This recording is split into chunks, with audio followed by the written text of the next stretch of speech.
Imagine A podcast. where time drifts slowly, A podcast. where Isaac. carries you away.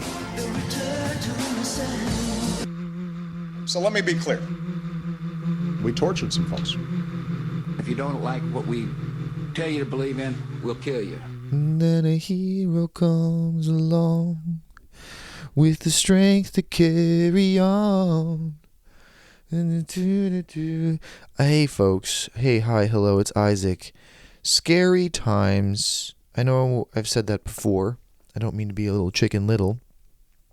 But it's odd out there. And I know it's getting darker and darker. But folks, there are heroes around us. And if you didn't know, there's one hero recently who stood up to the face of tyranny, and he goes by the name of TJ Sabula. He was the Ford line worker at the Michigan plant who screamed pedophile president at Donald Trump when he was visiting. Well, he was suspended from his job, and in turn, the people stood up to tyranny by starting a GoFundMe that raised $800,000 for TJ Sabula, who didn't even lose his job.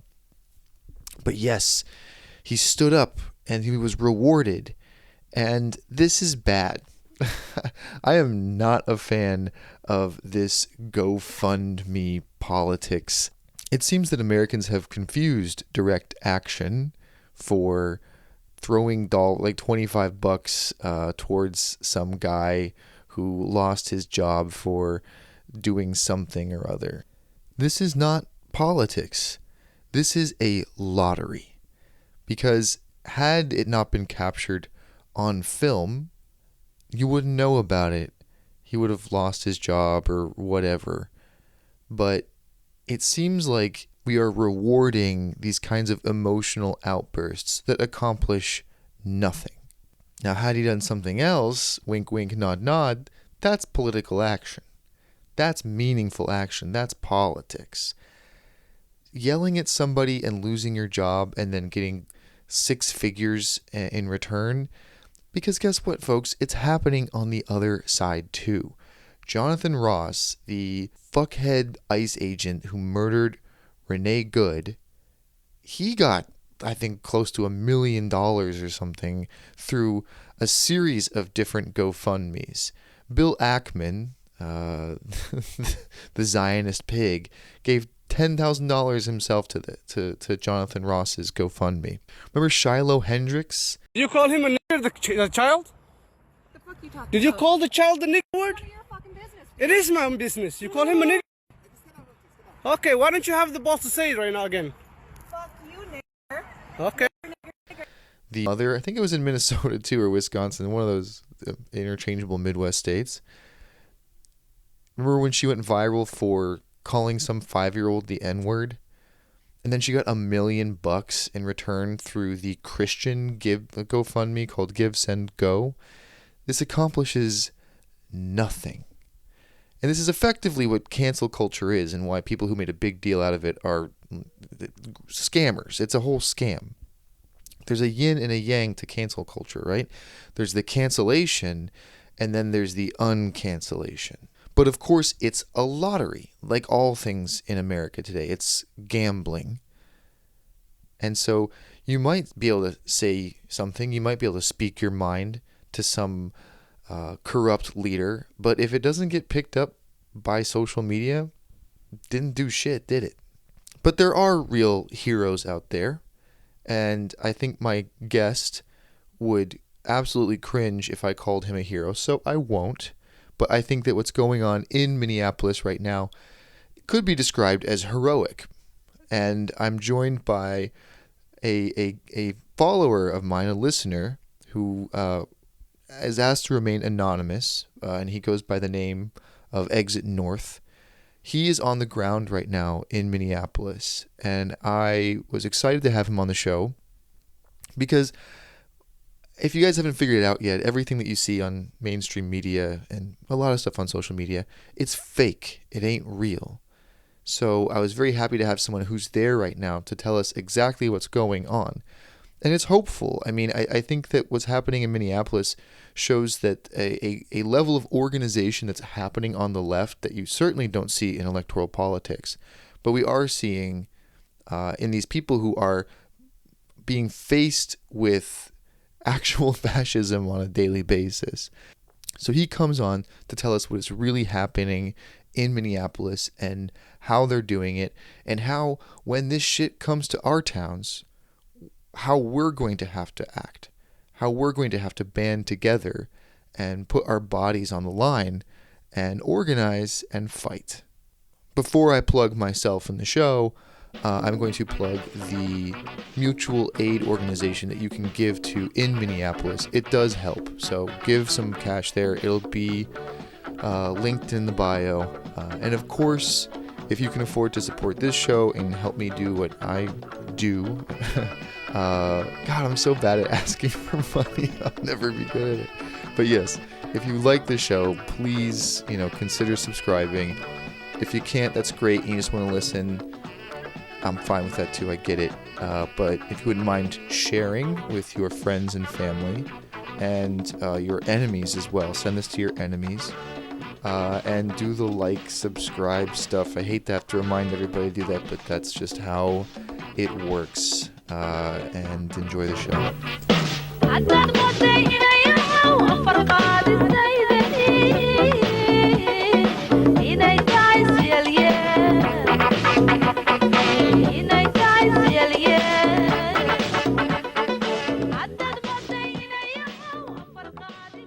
How's the food in Minnesota? Oh, it's incredible, man. I mean, Really? oh yeah. I mean, like in terms of like cultural food, I mean, like I think fine dining doesn't really exist here. I mean, it does, but it's like not not that great. But we have, great Ethiopian food. There was a world touring artist that I was like a liaison to get to a music festival in Minnesota this year. And she really, really, really likes Ethiopian food. And I brought her to this spot, which I would even consider not even the best in Minneapolis. And she said it was top 5 in the world that she's had. Wow. Yeah. Yeah, no, Ethiopian food rocks. I remember the first time I had it was when I was living in Portland, Oregon, and I was drenched in sweat. It was awesome. Yeah. Yeah. It's and I think that it's just such an interesting food, like injera, like the bread, that you like that was a pretty interesting food experience for me the first time I had it. I was pretty like the flavors are great, and any interactive food like that is pretty awesome. We have a lot of Vietnamese food here too, because of like the a lot of like the Hmong population in St. Paul.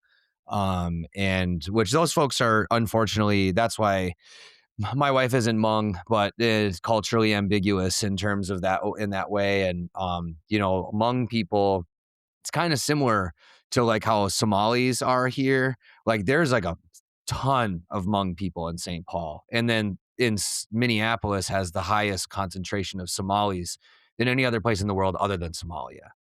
Right. Yeah.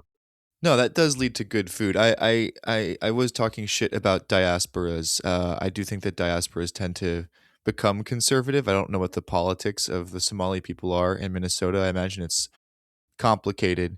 But when I think about other diasporas, especially here in Florida, they're all mega conservative fascists. It's unfortunate what happens when people come to America. I just think as a diaspora, you start at the bottom of the rung, and you got to work your way up through the scam that is the American dream. So I think that's what's so interesting about the whole Somali daycare scam thing, which to whatever degree it exists, that's as American as apple pie to me. Yeah, and it's something that as a citizen of the United States, like if we were to go state to state and be like, did you know about this fraud case in your state? Most people wouldn't know what you're talking about because it's everywhere all the time. We obviously have these targeted issues that people parade in front of folks in order to manufacture consent or whatever variant of that you want to call it in social engineering. No, it's peanuts. It's absolute peanuts compared to the other scams that are going on in all around America. How would you like to be referred to? I don't know what kind of identity you're willing, comfortable with, whatever you want. Yeah, I think at the moment, sticking with exit, of exit north or whatever for the time being is fine for me. All right, I'll just call Um, you. I'll call you Exit. that's cool. Exit. Thank you for jumping on the show. Exit reached out to me. You're on the ground in Minnesota right now. And I was very happy that you reached out to me because I do want some reporting and not some top down stuff, but a bottom up episode where I can tell the listeners exactly what's going on in Minnesota right now from a Minnesota native and someone who's in the streets right now and I guess you've been in Minnesota most of your life.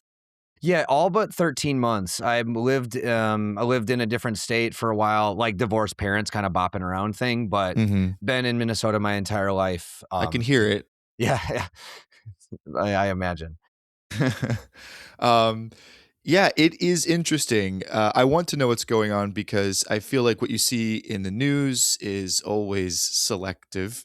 I remember during Black Lives Matter 2.0, when in Portland, downtown Portland, the federal building was besieged by Antifa. And I would reach out to all my friends in Portland, Oregon, because I went to school there and a lot of them stayed.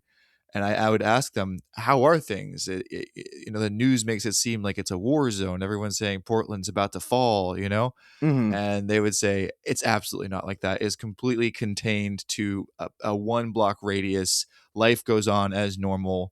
And so I want to talk to you about what's actually happening in Minnesota because no one don't my general advice to everyone about media literacy is don't believe what you see on the TV. Absolutely. As somebody who's been here for a long time, I would say that the front lines this time around compared to the George Floyd uprising after George was taken from us here in Minneapolis, the psychological warfare stuff is a lot more intense this time around. I think that the hardest part about this is that you're kind of analyzing every vehicle that you drive by all the time. Like you're kind of becoming kind of not hostile, but uh,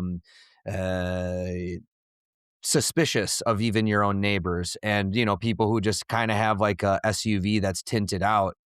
You're kind of rolling up to these people and just being like, "Yo, like, what the hell are you doing?" And even like, so in my neighborhood, there was some utility work going on, and I'm pretty familiar in the how public contracts work in Minneapolis because I've worked in architecture and did a lot of like government contracts with the city and the state.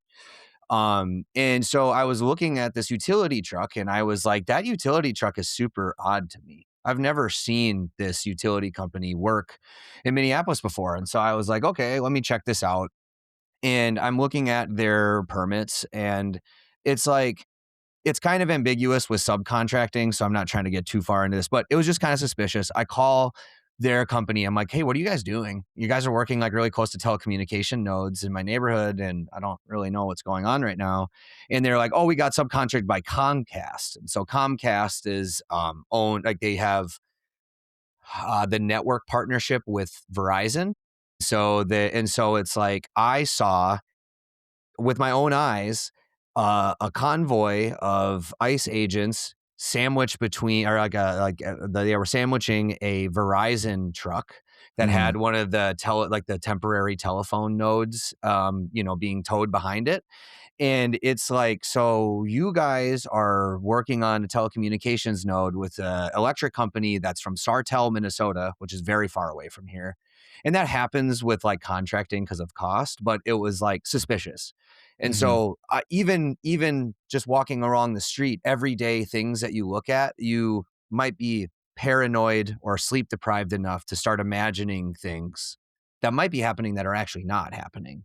Mm-hmm. So that's a thing that's a personal journey of mine. We yesterday the little Jake Lang march was about the funniest thing that's ever happened. it brought a little bit of joy to us, I guess. I've been watching conservative media try to pick that up and portray him as some kind of victim. I saw that he claimed he was stabbed, but his plate carrier protected him, which is a nice bit of. How could you possibly disprove such a thing or prove? Where's the video? There's video. There's like about 200 billion cameras in downtown Minneapolis yesterday. Everything was picked up. So what is it about Minnesota right now that, or I mean, 4 years ago or six? God, was it 6 years? 5 years ago? May like 5.5. So May 25th, if I'm in my dates right. Man, it feels like yesterday. What is it about Minnesota that is making it ground zero for this kind of, I don't want to say the word resistance because it's kind of, hashtag tainted, but why is this happening? Why does this keep happening in Minnesota?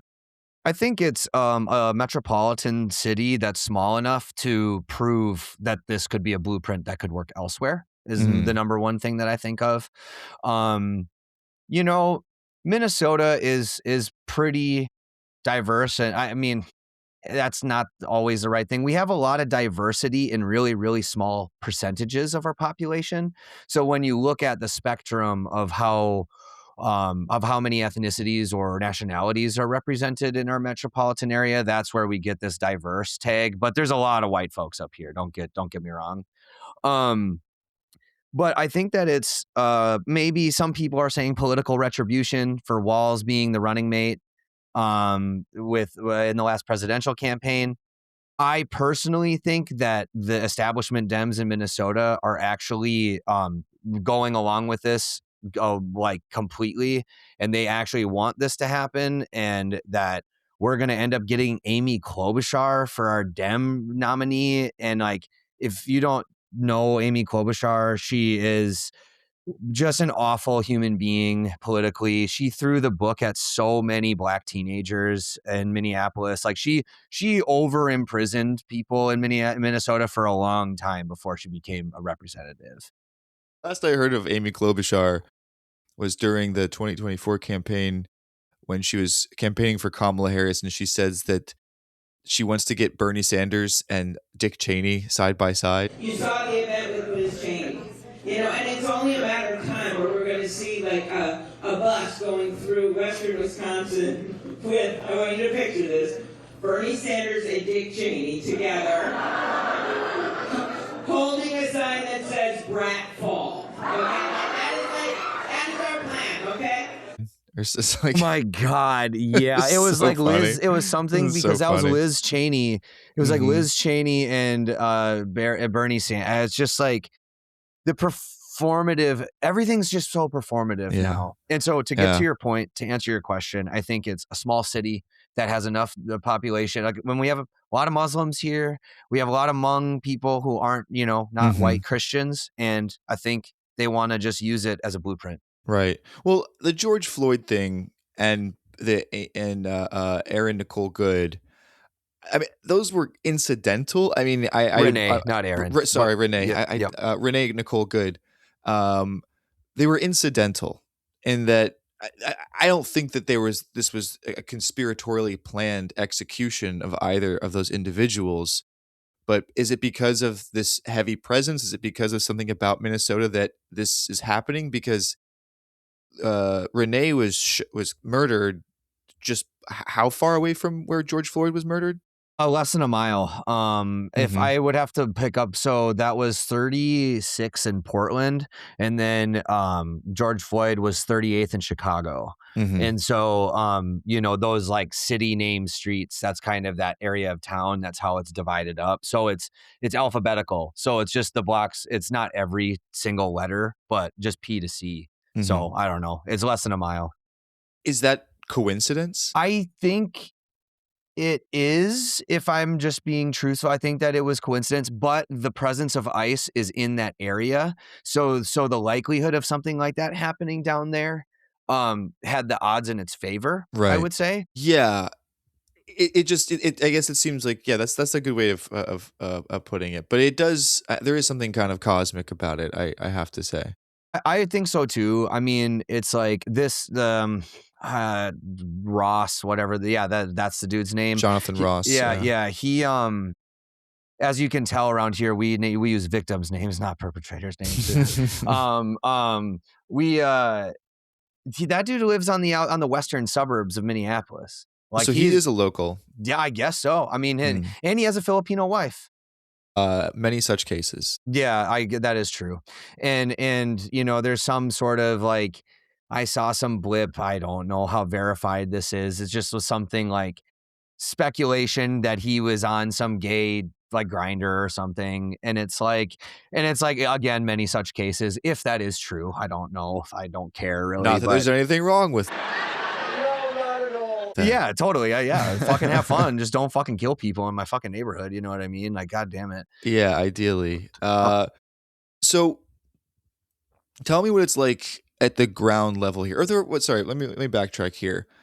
Again, I still want to understand what it is about Minnesota and Minneapolis in particular that it appears to be that there is a stronger left wing current there.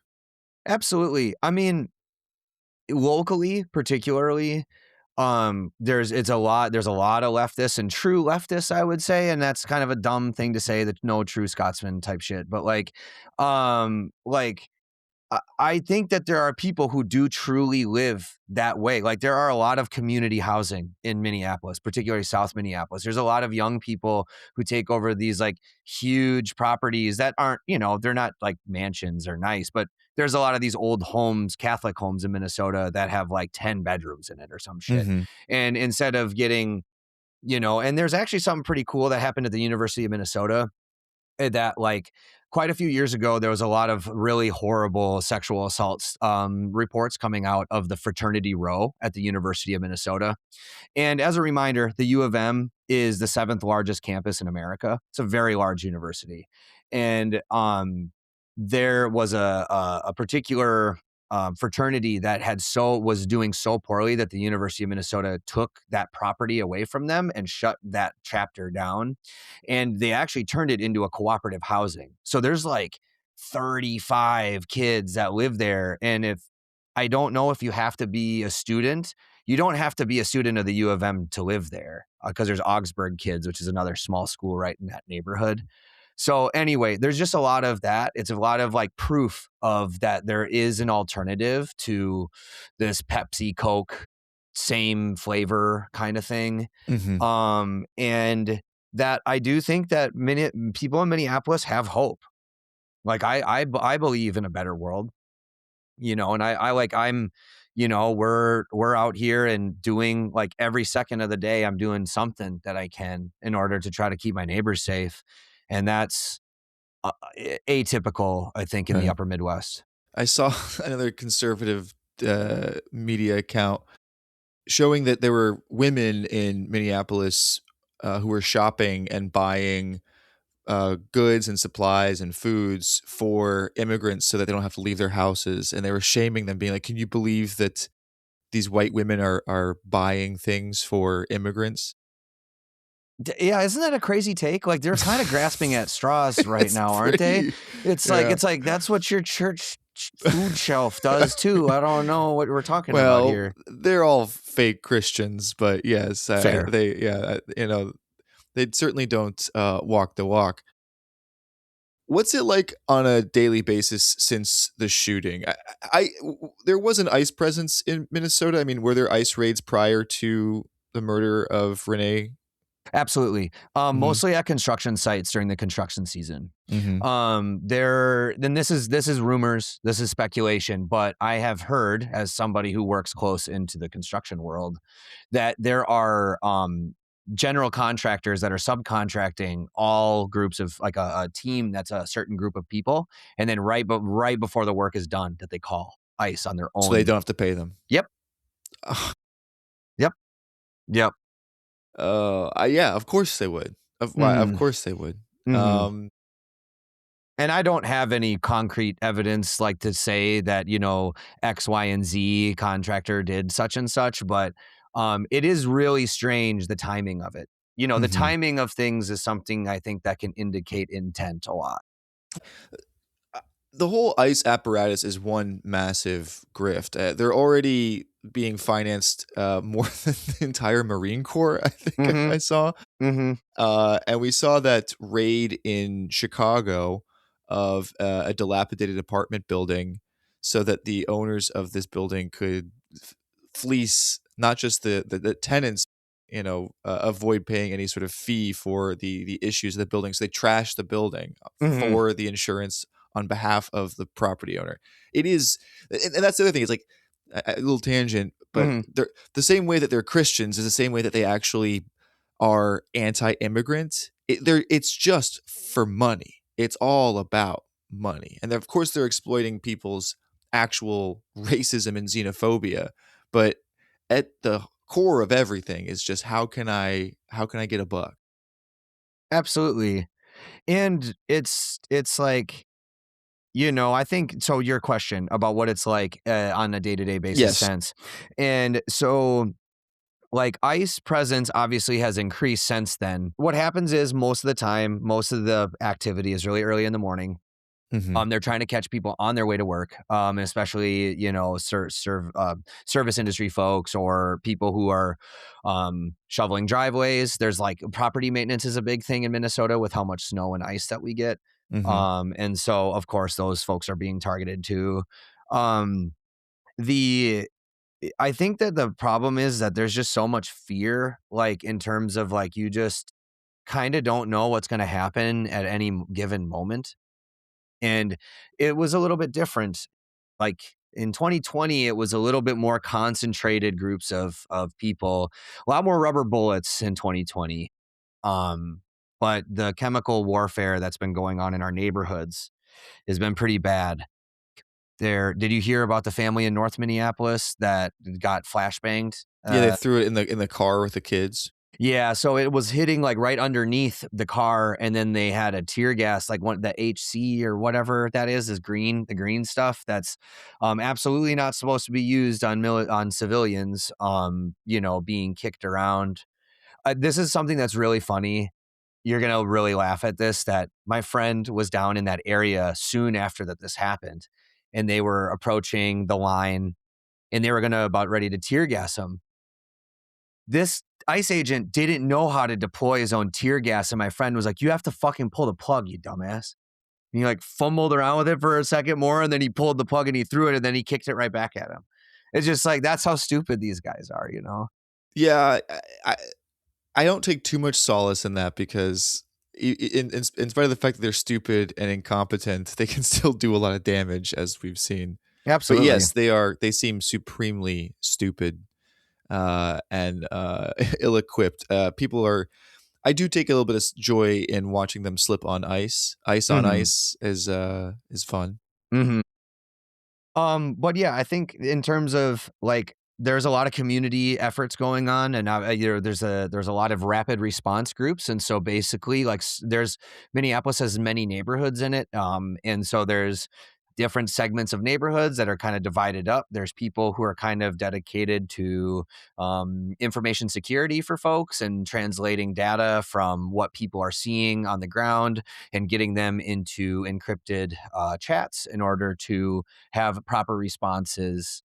And it's going as far as like, I think for me, what I have a problem with is finding out that any business is being complicit with what is going on. It's like, and we've been wrong a couple times, but if people are going around and going to businesses and knocking on, like going up and just be like, what's your guys' policy on ice? Like, you guys don't have you don't have an ice sign on your front door, where there's this kind of like a general flyer that people are putting up, kind of like a no trespassing, you need a judicial warrant, XYZ. Mhm. And if you like kind of don't see people doing that, and you know that they have vulnerable populations in their business, it's like, what the hell are you guys doing? So there is an effort to encourage people to not surface ice, which I think makes perfect sense. That kind of solidarity is necessary. Yeah. And in some of these these chats, you get these neoliberal takes where like I brought up this certain thing in our neighborhood and I was like, I don't really like this and I want people to investigate. And this person was like, if you've never ran a small business, it's like, is that what you're really going to be talking about right now? They're If like, you've never ran a small business, you wouldn't understand how they can take that revenue and put it back into the community and help people. Oh yeah, that's helping a ton right now. yeah, yeah, the notoriously kind small business owners. I also love the sort of ableist classist take, where being like, if you deprive people of their fast food, that's actually classist and ableist behavior. It's Or like, the people who went off on the like using DoorDash, and then there was this whole like Yeah, yeah. psyop about like Yeah. folks that are absolutely dependent on it. And like, I mean, and don't get me wrong, like I think that you maybe even brought this up on your own show, but like it's like I am not shaming anybody who needs to use a service like that in the time that it's needed, but it's like the fact that that service exists in the way that it does is what's evil about it, you know? It's, you know. No, it's one of those takes where I'm just like, come on, folks. Let's like, you can still actually get delivery when you call a place, and they'll like, some places will deliver it for you. So you're not gonna starve to death. Um, but so in the they're going after them in the morning. Do things kind of quiet down in the middle of the day? Because I people one of the conservative talking points I hear is that they're paid protesters. It's like, don't these people have a job, or are they all like unemployed losers? So is it change in the middle of the day? Can you tell me like, yeah, take me through a normal day now since the shooting in Minneapolis? Sure. I'll do my best to stay on topic too. My apologies. I'm a very It's fine. tangential person. This is the format. I'm not writing an article here. We're having a conversation, so don't worry about it. Okay, sounds good. So, you know, in terms of like most folks in Minneapolis, we're waking up, we're kind of who's can take on what role at what time. You know, there's like a lot of people who are trying to help right now, almost too much for the administrative part of it, trying to manage what people want to do. And so you get up there and if you're in your neighborhood, you're kind of doing you're doing your rounds, you're doing your thing, you're just kind of reporting what you see. Hey, is this license plate in the database? Like, you know, stuff like that. We're just doing our best to try to keep track on it. They're changing vehicles every day. They're starting to drive around with no license plates at all, which is also like, well, who else would that be? So it's also kind of a stupid move, but you know, they're changing license plates every day. There is a car dealership that is supplying a lot of these vehicles, and so there's kind of like a fleet is probably never the same crew of people in the same vehicle day over day. It's probably changing a lot from that perspective. And then, you know, the mornings are really tight. And, you know, I think that what's funny, and this is another thing to go back to to answer your part about what about Minneapolis. A lot of us have really good jobs, dude. I got a bunch of sick time and PTO. I'm just burning it. Just so like, and we're all just kind of nickel and diming the resources that we have. A lot of people are like taking leaves of absence from work and stuff. Like, that's why they want that's why. And like, people are talking about all these paid protesters. It's like, absolutely not, dude. Like these people just like have good support networks, or they have a good job and they're taking sick time, mental health days. You know what I mean? Because this is mental health right now. Because your mental health will not exist if this keeps going on, you know? And so it's like, that's how that goes. And so in the middle of the day, I would say it does kind of die down a little bit of it, but the more like provoking things that start to happen right around 9:00 at night. And so wherever people are stationed in their protesting, most of the time, you know, the federal building where the detention center is, not the downtown one where Jake Lang was yesterday, but the detention center, which is right by the airport, is kind of where that goes, or like where the intensity rises right around 9:00 every night. That's when they started deploying chemicals and stuff like that onto the crowd. They also have this like really ambiguous. They aren't really operating under any articulable laws. They're always like, get back. And you're on a public sidewalk and you're like, under what are we talking about? Like, you guys they give conflicting instructions too, I'm sure. Yeah, and like the people who are at the Whipple building, not every one of some of them are super troopers that you would not want to interact with physically, but there was the B Squad high school airsoft team came out the other night, and it was nothing short of hilarious. Like they are so bad at what they do. They tried to tear gas a group of people like about a week ago, and they didn't roll the canisters out far enough. And then the wind picked up, and then they smoked themselves off of their own front line. And then like we just stood there kind of watching them walk back to the building.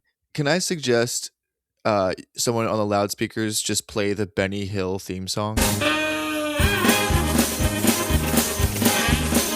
Oh, I think somebody was at the other Yeah? day when Okay. they were dumping water on the driveway. I swear, I think somebody actually did that. Okay, because it's got that kind of energy. It does. And so, but then the last thing that I want to say is like, I think the worst part for us, a lot of folks in South Minneapolis, there are, if you live in southeastern Minneapolis, like kind of south of Lake Street, you're very familiar with the airport. The airport's pretty damn close. The amount of military helicopters and military planes that are flying over Minneapolis right now that aren't even traceable on radars and like, you know, the scanning systems that are available to us, it's like they're trying, it's like, I do not want to make the direct comparison of how bad it is, but a tactic that's being used in Palestine too. Right. So, then I just want, you know, this is not as bad as Palestine. Palestine No. is like, you know, obviously nothing completely compares. Nothing compares. Yeah. But it is the imperial boomerang that you hear Mhm. about. The tactics they're deploying, coming home, baby. Yeah. Coming home. We caught it right now. Like it just came back into our hand after a long throw that is spinning around for a long time. I'm curious what else on the ground is happening. Obviously, ICE is still just unlawfully detaining people. There's this one video I saw that is so bizarre of an ICE agent accosting a young Latino man and saying, "Where's your ID?" And he's like, "I'm not going to show you my ID." And he's like, "Why are you bothering me?" He says, "You have an accent." Yes, you are required to. Where are you safe? Look, sir, are you going to do this the easy way or are we going to take you in? You cannot take me. Yes, I I'm can. private. Yes, I can. You You have documentation. I do have my Can you documentation. present it to me, Why please? you asking me for my paperwork? Because of your accent. I still, you have an accent too. Where were you born, sir? Where were you born at? Put your hands on your back.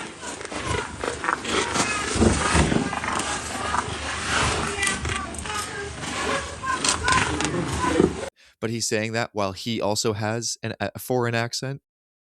Mm-hmm. I'm actually very surprised at how many non-whites are in. Like it was really surprising to me. Really surprising. And the most there's like this. You probably have seen videos of this guy. He's what we call him loudmouth, and he's like, "This is your warning," blah, blah, blah, blah. And he's like wearing like this Timberwolves hat and stuff, and it's like he's clearly the man from Central or like, you know, South America, I'm guessing. Mm-hmm. And he's probably from Minnesota, and it's just kind of like he's just so hyper aggressive. It's very weird. But you know, in terms of the other things, you know, in terms of ICE unlawfully detaining people, they you know, I think that what we're doing our best to do is that there's a lot of folks that are coming out trying to help businesses close down at night. That's probably the you know, kind of really active in the morning. And then when service industry places are closing, that's also a very dangerous part of the day. Mm-hmm. People trying to get home at the end of the night. And so there's increased presence of the community members just kind of trying to be out on the sidewalk or close by in order to document or whatever. So is everything operating in defensively? Is that the goal here? Because I guess we don't know what the long-term plan in Minneapolis is, or do you have an idea of what they're trying to accomplish and what you all are trying to stop? Well, I mean, simply put, on our end, we're trying to prevent the abduction and brutalization of our neighbors. Mhm. And we can successfully do that if there's enough of us there. To like, and you've seen it, but there's a really good video out of St. Cloud, Minnesota, which also has a really big Somali population up there too. St. Cloud is about an hour away from here, kind of in the kind of just north of Minneapolis. And they tried to roll up on some strip mall that was primarily Somali folks, and they made so much noise, and they overwhelmed them without touching them or anything. And you know, like, I don't know where and when tactics will change depending upon how prolonged and severe that this is, because people are getting more and more not aggressive, I would say, towards ICE officers. That's not the right word, but being more, like you said, maybe proactive, of trying to be like, I'm trying to get in front of them and slowing them down before they can even get to where they're trying to go. Or to be documenting them and making them feel uncomfortable before that they can even get out of their car.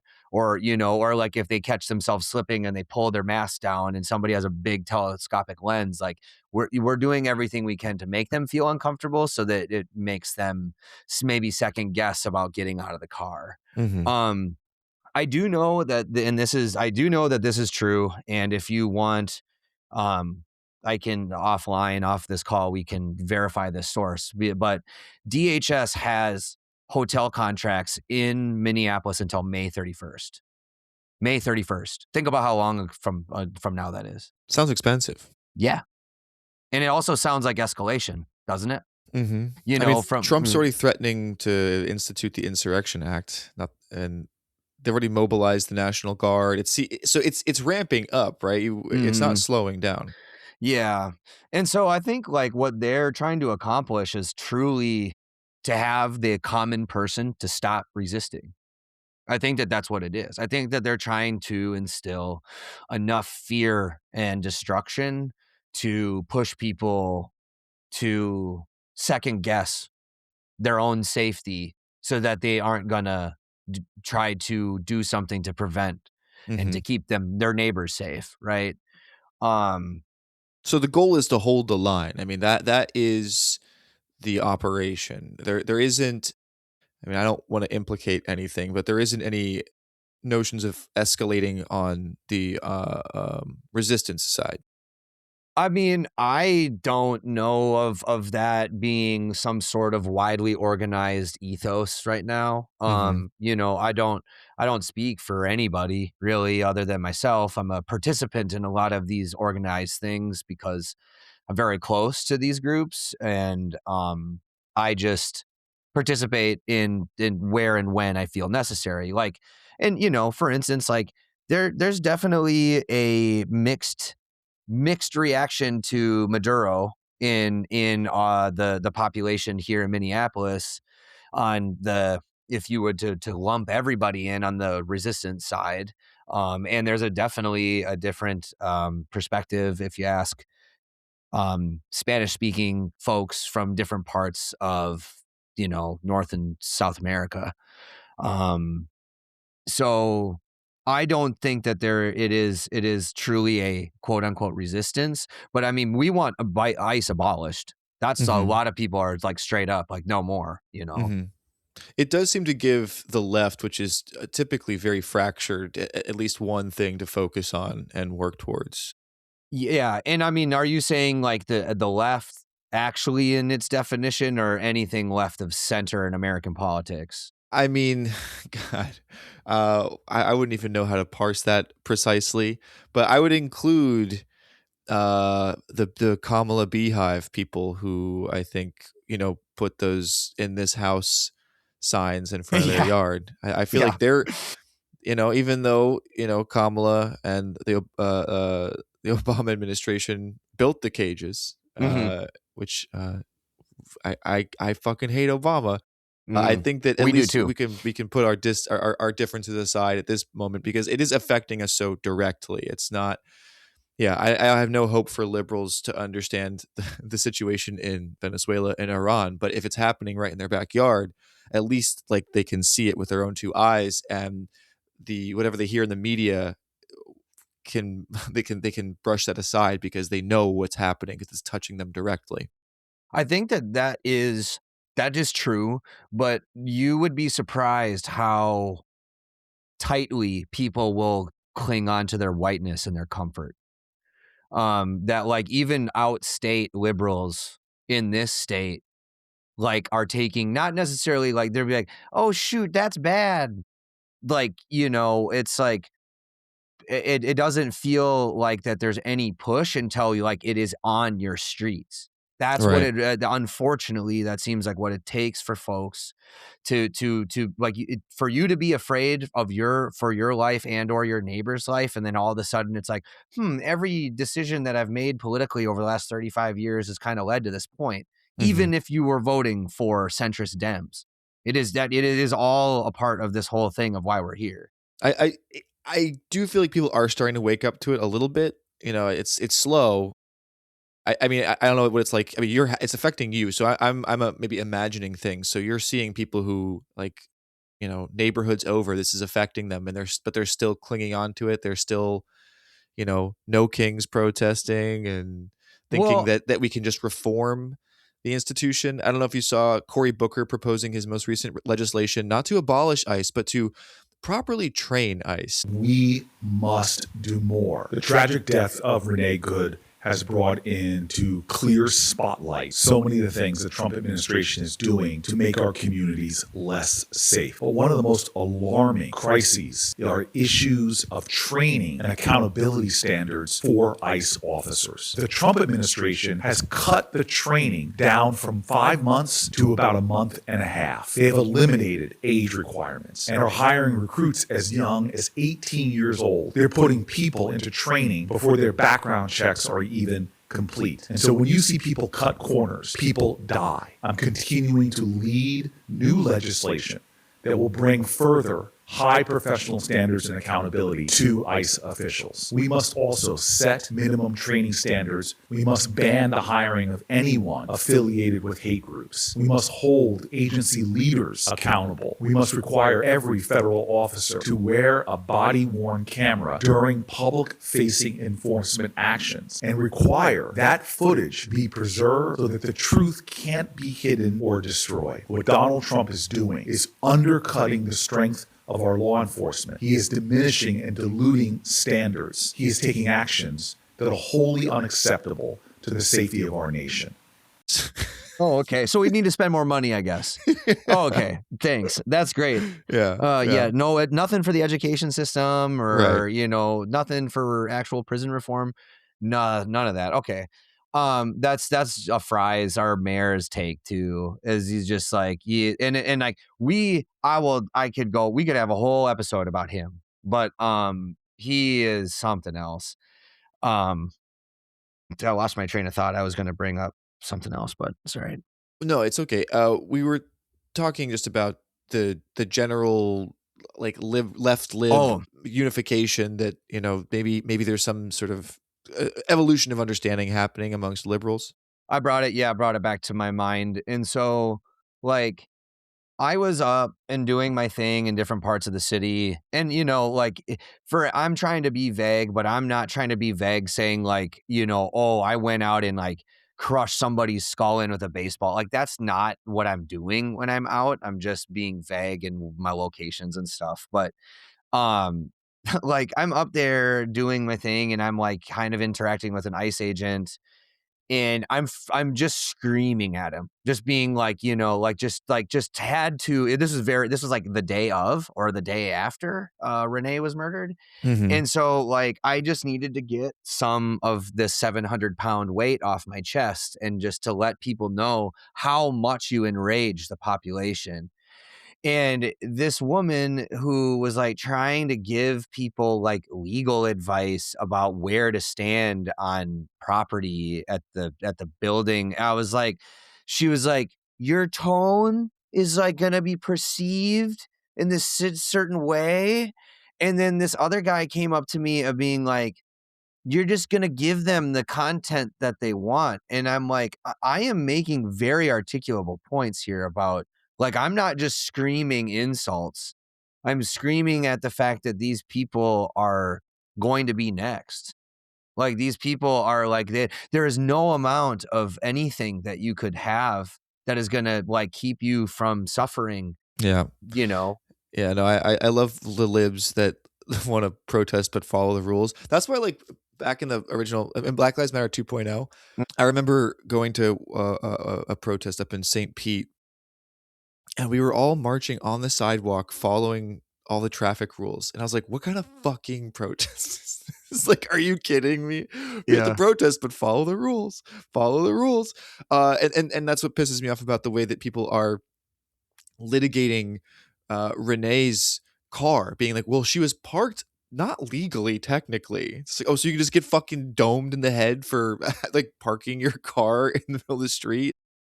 I hate this fucking nitpicky bullshit that they do. But I do wonder. I am trying to.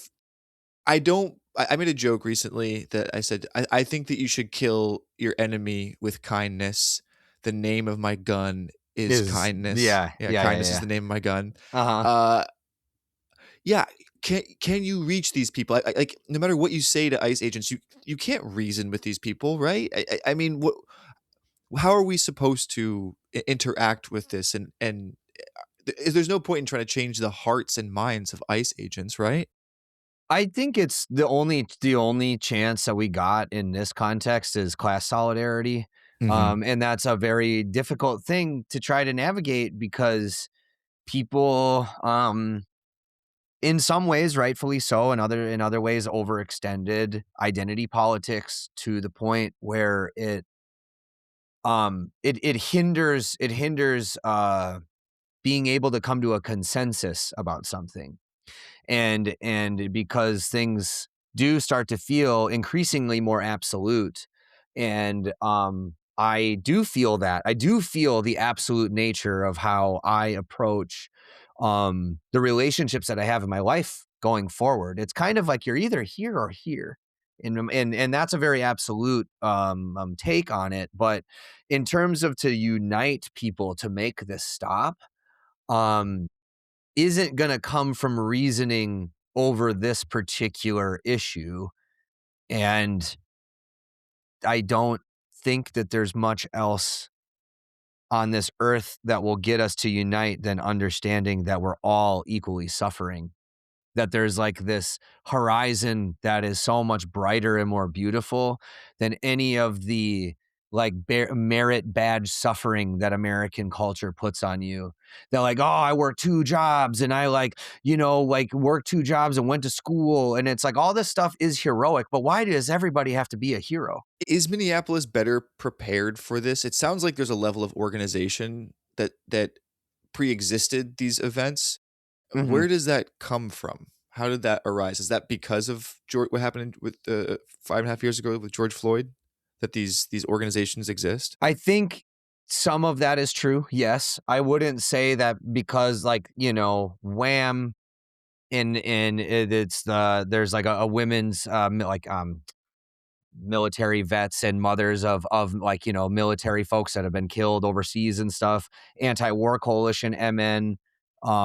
A lot of these things have been around for a really, really, really long time. There is a weekly protest in St. Paul that has been protesting for Palestine and other things for like decades, literally decades. And it's like not saying that doesn't happen anywhere else, but like we're a metropolitan population of just, let's say, the Twin Cities, actually Minneapolis, St. Paul. It's like less than 800,000 of us.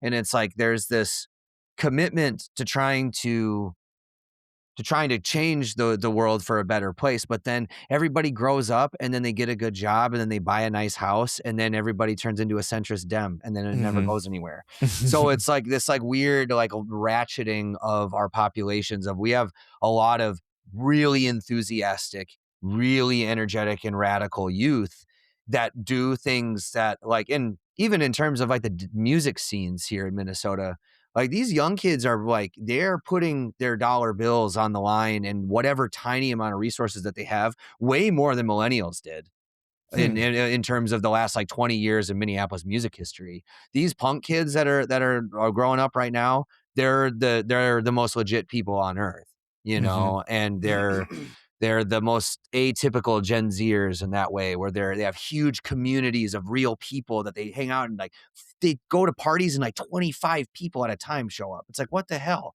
It's cool as hell. That's encouraging. I'm very happy to hear that. Yeah. But not to get into a tangent, but saying that like, where does the organization come from? George Floyd, big time. And two, like there is, the Brown Beret, which is a community action defense that is primarily Latino people that have been doing marches and soup kitchen stuff and feeding homeless people for a really long time in Minnesota. Mm-hmm. Yeah.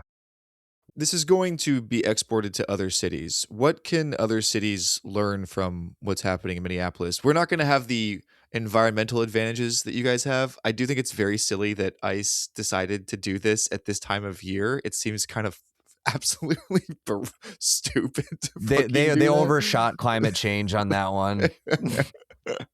Yeah, someone call the Jew to turn it down a little bit. It's too cold. So what can other cities, other communities expect, prepare for when ICE inevitably descends on their city? I think that the number one thing to do is to try to actually get to know your neighbors.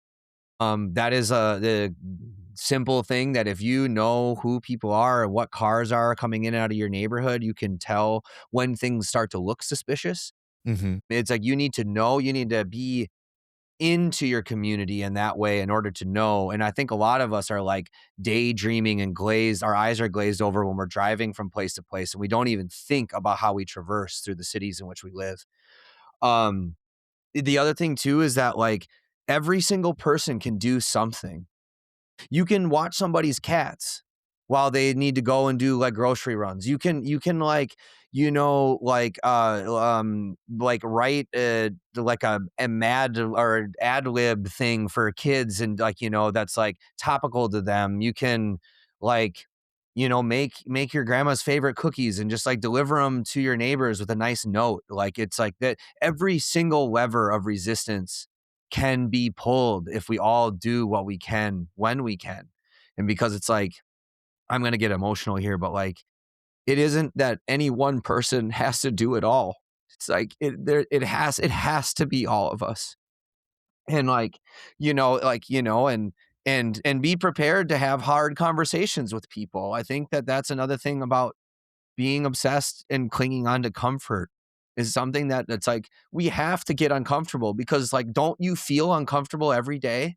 Don't you feel sad by like what is happening to us and around, not just us in Minneapolis, but the world at large, the suffering of all people around the world. And so it's like, you need to take that, if it comes to you and you can, and that chord is struck inside of your soul, to hold that mirror up to yourself inside of your soul and just think about what you can do in the moment. And a part of that too is figuring out how to fall asleep at night. It's really hard. It's really hard to figure out ways to sleep and to like try to giggle a little bit from time to time. I didn't laugh much until yesterday since Renee was murdered, but like, those are things that are more important. And then the last thing, and if you're really serious about this, start getting on mesh networks and start thinking about OPSEC and start thinking about InfoSec and like actually take it seriously. I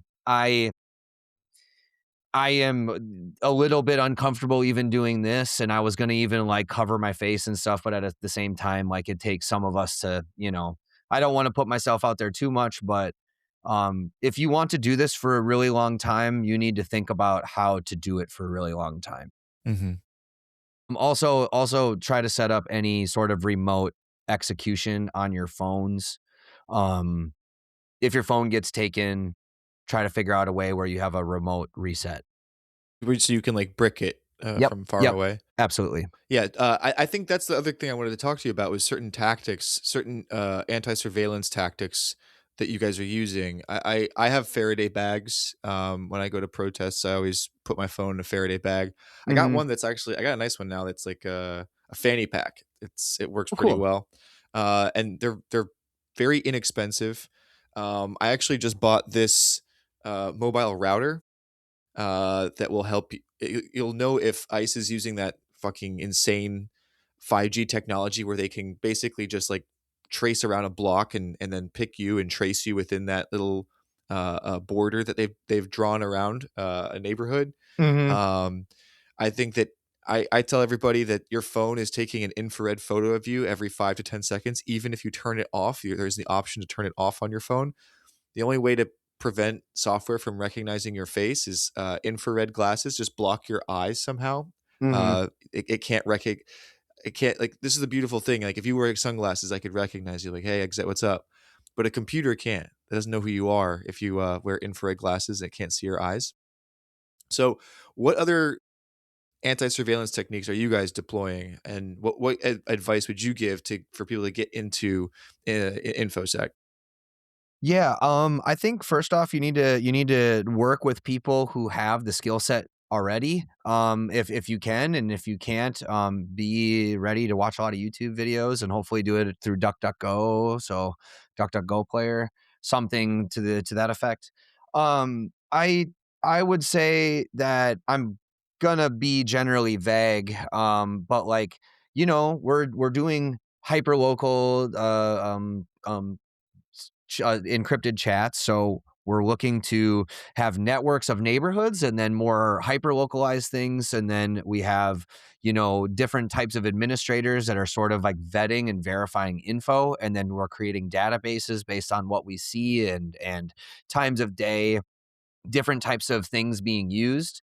And so one thing that I would really encourage people to, that this is more of the simplest form of OPSEC and InfoSec, is to use the salute acronym. And I'm going to mess this up, but it's basically like size, unit, location, tactics, and other, like, you need to have as much information. There's like a couple different ones. One of them is like walrus, one of them's salute, and there's another one that starts with A.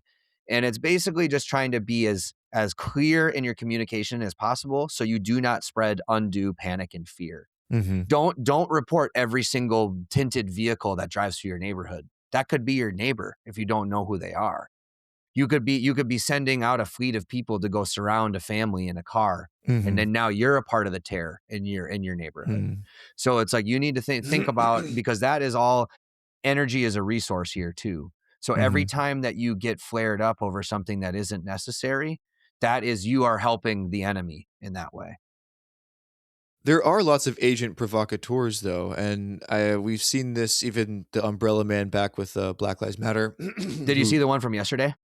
Yeah, the cops came and rescued him. Yep. So there's a video of a lot of protesters surrounding some guy who's on his back on the sidewalk, and it's kind of unclear. They help him up. Let make sure. Well, how about you describe it? Yeah, I wasn't there for this part, but yeah, there's this guy who is being surrounded by folks. He's on his back. They help him up, and one guy, there is some sort of question whether this guy is a protester or not. And this other person who's inside of this group of people keeps on screaming, "He's one of us. He's one of us. I've been with him all day." And then as this video is going on, there is a van full of ICE agents and what I believe to be Hennepin County Sheriff's Office, because it was really confusing, because you saw entities that were working together that we have not seen work together yet. And then all of a sudden, this guy gets pulled up. There's one guy who asks him, "Hey man, are you doing okay?" And then all of a sudden a bunch of cops come out, or a bunch of ICE and Sheriff's Department people. And anyway, that seems sketchy to me. Oh, that's cut and dry, man. I mean, you think they're gonna be like, "Are you okay, man?" to a protester? Fuck out of here. And that other guy saying he's with us. It can lead one to become quite paranoid and distrust your neighbors. So I guess it is a good idea to get to know them now. There's this, I don't know if you've seen that video of that Philly Black Panther guy. It's been going viral. So I see that. I'm like, cool. But then I'm just like, hold on a second.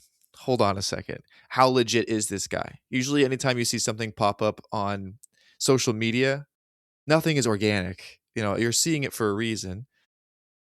And there was that famous photo that I can't remember where it was exactly, but it was like these pseudo Black Panthers, this beautiful black woman, like raising her hand. She's got an assault rifle strapped to her chest. And it turned out that was in total op. Did you see that when they were like being friends? No. I mean, I know what this guy you're talking about who's been out in Philly, and he says He says the right whatever. things. Yeah, he says the right things. He says yeah. the right things. But then I'm just like, but hold on a second. Like, who is this guy? He's coming out of nowhere. I'm asking some of my Philly friends to vet him, being like, where is this? If he's a community member, if he's been he didn't just start yesterday. He had to have been established in some capacity. So it's like, who is he? So I do think that these are paranoid times. You do have agent provocateurs. You do have false flags. You do have the feds trying to basically grab a hold of the narrative and steer it where they want. How do you manage to function with that understanding of how things work? I think that you need to expose yourself enough to these situations to know what feels right and what doesn't feel right. And that is I wish that there was like a book or like a this is what it feels like when the feds are like doing weird shit right next to you. There was one at the second day of this whole ordeal with Renee Good after she was murdered, where the guy came in and burned the American flag and then left. I saw that. That video lasts for a really long time. I can send you offline like the full. It's like 9 minutes long, 11 minutes long, or something like that, of just following this guy around in a neighborhood where it's like, there was a lot of people down there, but it's a very compact grid system neighborhood. It's like you could find parking in 15-minute walk away from there. There's no doubt in my mind. And so that guy was doing it, and he was doing the same thing probably that this other dude was hoping to do, where he was going to walk far enough to get to a corner where then the people would swoop in and pick him up. And that was the most like clear and cut thing too, of just being like the person asked him in the video, that isn't any sort of protest. Just to show up to a place and burn an American flag and then run away. That isn't a protest. So, and how to answer your question, unless if you had something else to ask. No, keep going. How do you survive? Again, like you just need to expose yourself enough to know what feels right or what doesn't feel right. And that's a part of it too. It's like you need to be a part of your community, like flat out. Like you need to be like spending time with people, and like whether that's like, I hate to say it, if it's your pickleball crew or whatever, it's like you need to like take that community that you're building, and you need to take it one step farther. And that's kind of the fortunate part about the art scene in Minneapolis. We've been going all out on trying to keep everybody safe and everybody fed and housed and everything for a really long time here, way before we had the national spotlight on us. Minneapolis you could write a book about Minneapolis punk houses, and they've been keeping homeless teens alive for freaking ever. And it's like, because when you are in foster care and you turn 18, you just get dumped on the streets with no resources. And like those kids end up becoming Minneapolis punks because that's the only people that are around to take care of them. And we do to the best of our ability, Well, Exit, is there anything else you'd like to add? I mean, I wonder if people can do mutual aid, if there are organizations that people can donate to in Minneapolis that you would recommend and vet. I know everyone's kind of worried about getting scammed by just donating, but does that make a difference for those of us who aren't in Minneapolis? Yeah. I think if this turns into being an episode or whatever, I can send you some links to maybe put in the description. There is a Minneapolis Mutual Aid network that you can find their link tree, and that's probably the best place to start for somebody who doesn't live here. Just look up Minneapolis Mutual Aid and MPLS, don't spell it out, MPLS Mutual Aid. And you will be able to find a lot of resources that can help us. And I think that the thing that can help us the most right now beyond mutual aid is that start bringing awareness to your community and to your family. Start talking about Palestine and how that it's here, start talking about like what it looks like to have the military on the streets, and and ask people if they're okay with it.